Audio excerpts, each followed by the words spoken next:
Nakakatawa ko dito sa impeachment hearings ng Committee on Justice. Opo. Lalo na rito kay Congresswoman Luistro. Ito yung sinabi ko na kung ikaw ay hindi matalino, akala mo matalino si Representative Luistro. Pero kung matalino ka, alam mo hindi siya matalino eh.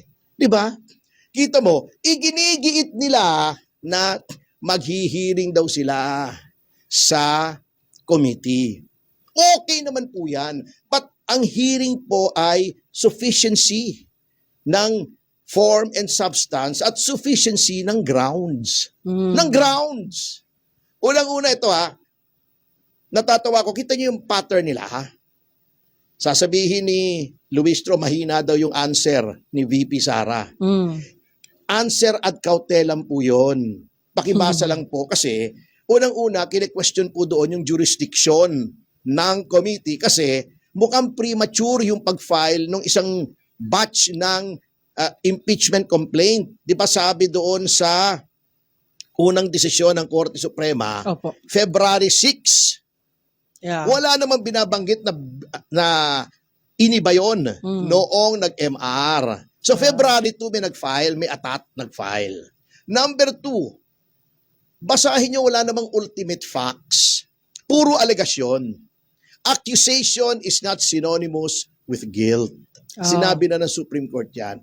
You cannot go beyond the impeachment complaint. Hindi ka pwedeng lumabas doon. Hindi ka naman kasi korte. Hindi ka naman piskal. Yung sinasabi niyang, parang prosecutor kami rito. Oo, parang prosecutor kayo. Pero yung ibinigay lang na ebidensya ron sa complaint, yun lang ang titingnan nyo. Hindi para kayo ay kumuha ng additional na evidence. Hindi kayo ay para mag-fishing expedition. Wala pong legal basis yan. Pero mambabatas siya. Oo. Hanggang dun lang. Okay. Ang papel ng committee roon, tignan yung sufficiency in form and substance at tignan yung grounds.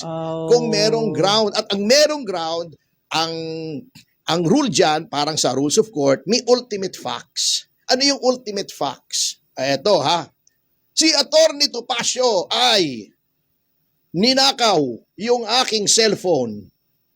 Alegasyon. Proof. Eto, may CCTV video, kinuha ni Atty. Topacio yung cellphone ko, nilagay sa bulsa. Ultimate fact, magnanakaw ng cellphone si Atty. Topacio. Yun. Ganun lang kasimple yun. Sasabihin mong si VP Sara Duterte ay kinupit yung 125 million. Okay. Dapat may proof ka. Ano? Anong proof mo? COA report. Hindi pa nga final. Inabsuelto nga ng COA. How can you therefore conclude na ninakaw ni Sara Duterte ang 125 million? May question pa nga at sinasabi pa nga yung sinasabi ni sino itong si Sendanya ba yon? Sendanya? Anong pangalan nun? Sendanya. Sendanya. Kumakain pa ng Mary Grace Piatos, umuwi pa. Tabingi yung kanyang pangangatuwiran. Hindi talaga nilalagay. At ang dami-dami ng general, mga dating opisyal, pati ako, alam ko yan as a fact.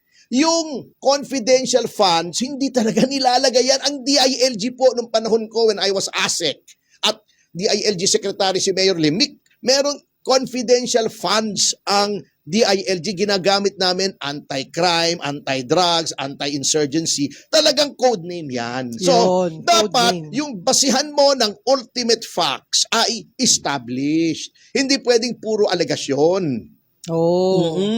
Ngayon, eto pa, nakakatawa rito Kukunin daw niya yung mga bank accounts ng ni VP Sara.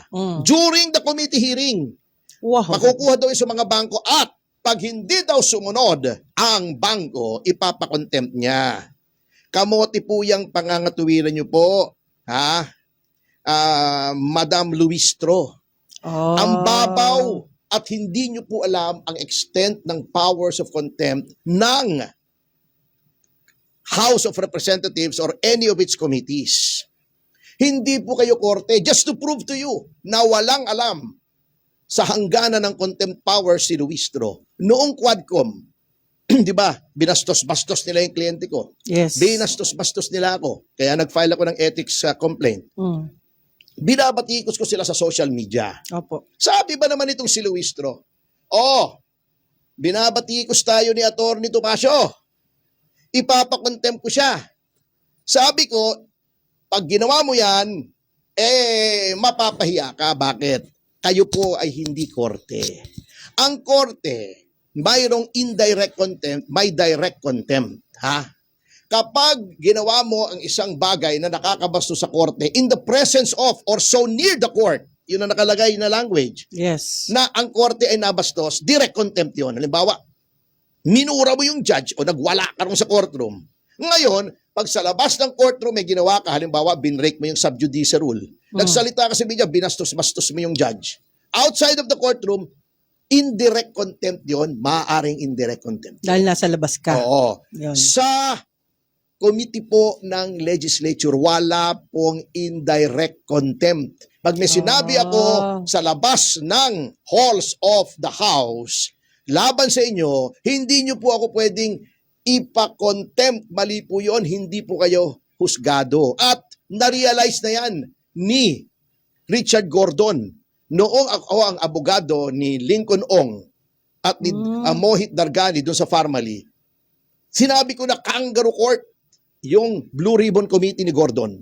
Sabi ni Gordon, ipapakontempt kita. Sabi ko, go ahead, tingnan natin kung sinong mapapahiya.